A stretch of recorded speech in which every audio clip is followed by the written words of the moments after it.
দেখো সবাই, আমরা পারমাণবিক ভরটা আসলে মেনলি অনেকে মনে রাখতে পারি না। তো এই ক্ষেত্রে আমরা কিভাবে মনে রাখতে পারি সেই ট্রিক্সটা যদি আমরা খেয়াল করি। দেখো, হাইড্রোজেনের ক্ষেত্রে পারমাণবিক সংখ্যা 1, ভর সংখ্যা 1। মানে হাইড্রোজেনের যা কিছু আছে সব কিছুই তোমার 1, যেমন যোজনীয় 1। তো হাইড্রোজেন, তোমরা এটা মনে রাখবা যে হাইড্রোজেনের পারমাণবিক সংখ্যাও 1, ভরও 1। তারপর আমরা হিলিয়াম যদি দেখি, হিলিয়ামের পারমাণবিক সংখ্যা 2 আর পারমাণবিক ভর হচ্ছে 2 দুগুণা 4, মানে ডবল। আর লিথিয়াম হচ্ছে 3, 3 দুগুণা 6 আর 1 7, অর্থাৎ ডবলের সাথে 1 যোগ করতে হবে। সেম এভাবে আমরা 20 পর্যন্ত এভাবে শিখতে পারবো। তোমার বেরিলিয়ামের হচ্ছে 4, 4 দুগুণে 8 আর 1 9। তারপর বোরনের 5, 5 দুগুণে 10 আর 1 11।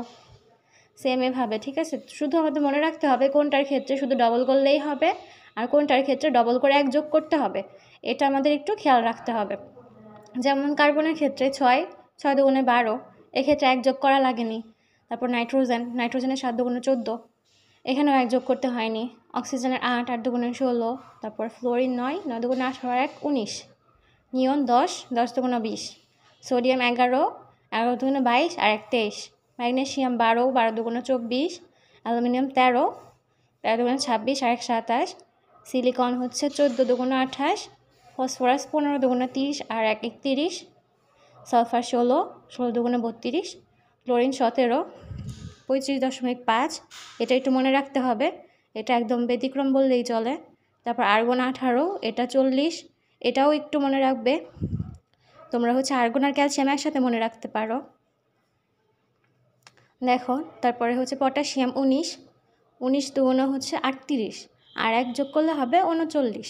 বুঝতে পারছো? তো এইভাবে আমরা ধরো 20 পর্যন্ত মনে রাখতে পারবো। কিন্তু তোমার 21 থেকে, অর্থাৎ স্ক্যান্ডিয়াম থেকে তোমার কি পারমাণবিক ভরগুলো আর ডবল করে তোমরা ওইভাবে করতে পারবা না আগের মতো করে। এটা তোমাদের মনে রাখতে হবে। এটা মনে রাখার ক্ষেত্রে তোমরা দুইটা দুইটা করে মনে রাখবা, অর্থাৎ জোড়ায় জোড়ায়। যেমন ধরো স্ক্যান্ডিয়াম আর টাইটেনিয়াম একসাথে মনে রাখবা, কারণ দুইটার পারমাণবিক ভর কি প্রায় কাছাকাছি। স্ক্যান্ডিয়ামের হচ্ছে 45, টাইটেনিয়ামের কত 48। তারপর ভ্যানাডিয়াম আর ক্রোমিয়াম একসাথে মনে রাখবা 51, 52। ম্যাঙ্গানিজ আর আয়রন হচ্ছে 55, 56। তারপর কোবাল্ট আর নিকেল 58, 59।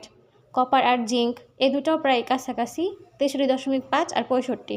তো এইভাবেই আমরা এগুলো মুখস্থ করবো, শিখে ফেলবো, নোট করে রাখবো, ঠিক আছে। আর হচ্ছে তোমরা চাইলে হচ্ছে তোমাদের পড়ার টেবিলের সামনে এটা লাগিয়ে রাখতে পারো, যখন সময় পাবা তখন দেখবা। কারণ এগুলো তোমাদের সারা বছর, মানে যতদিন থাকবা সায়েন্সে, সারা জীবনই লাগবে এগুলো, বুঝতে পারছো? তো আমাদের এগুলো ভালো মতো পড়তে হবে। আজকের লেকচার এই পর্যন্তই। নেক্সট ক্লাসে আমরা 3rd চ্যাপ্টার আলোচনা করবো ইনশাল্লাহ। আবার দেখা হবে। খুদা হাফেজ।